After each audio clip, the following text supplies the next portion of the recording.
reporting for TTN-HD Production Live here in Los Feliz, California with Gareth Unwin, the producer of The King's Speech. Can you tell me what inspired the making of this film? Well, the script that we came across in 2005 that David had written was originally a stage play. It was a two-hander stage play between these two men, and there was just a germ of an idea in there that struck a chord with me and my business partner in Bedlam, a guy called Simon Egan, and it was a story that we didn't know about.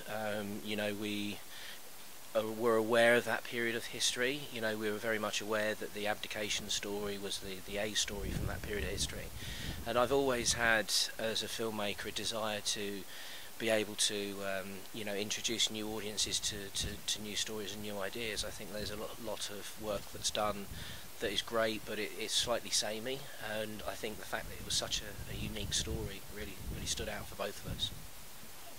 And did you do a lot of research on Stuttering? Do you have any personal connection to? Well, I don't, but we were very fortunate in as much as David Seidler, who's the screenwriter, had suffered as a child with a terrible stammer, and basically he had been force emigrated from the UK to America just prior to the Second World War. His family had relocated out here to avoid what was going on in Europe, and he used to listen to the speeches of King George VI for inspiration, because he very much felt that if the king could get past it, then he had some hope. So at its very core, we had a guy that was aware of all of the issues surrounding stammering, both the physical, the actual sort of vocal gymnastics that a stammerer goes through, but also the subconscious, what causes those blocks, what causes the inability to get words out in a sort of cogent and cohesive way. Okay. And has this film further exceeded your expectations for how it would go and how audiences would receive it? I think you always go into a film with the highest of hopes. It's too much hard work to do something that you don't believe in 100%. And I think, people do ask me, am I surprised by the success of the film? And I say, well, it's not so much surprise, but I'm incredibly gracious that the film has gone so well. Audiences have really embraced it around the world, and that, to me as a filmmaker, is great stuff, to have your taste vindicated, as it were. But does it come as a surprise? In a way, yes. So I've just I've contradicted myself there, haven't I? I think the surprise is the scale.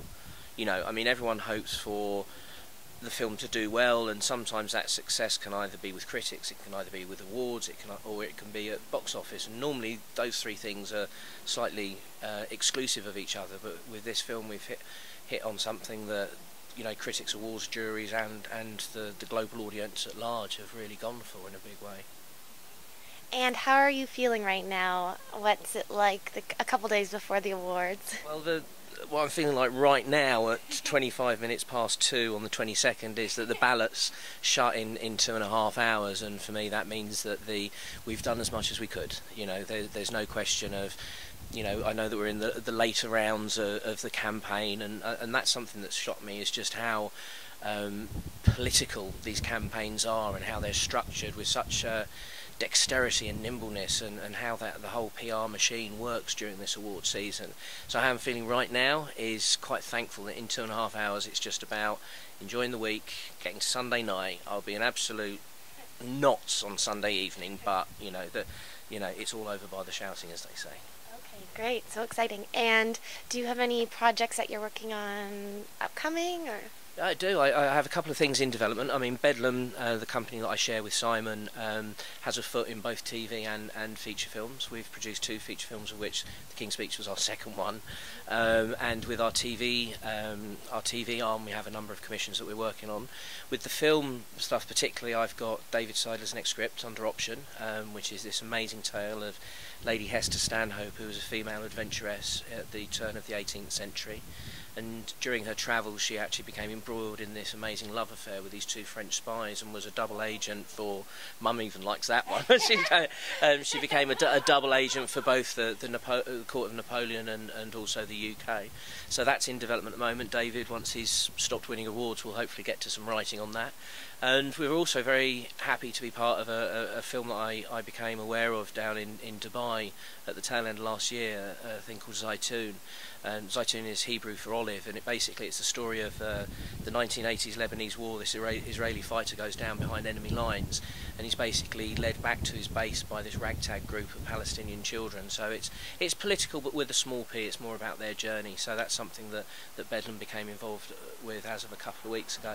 But at the moment, the next big project is to get the awards done, get home, take a deep breath, and go on holiday for a couple of weeks.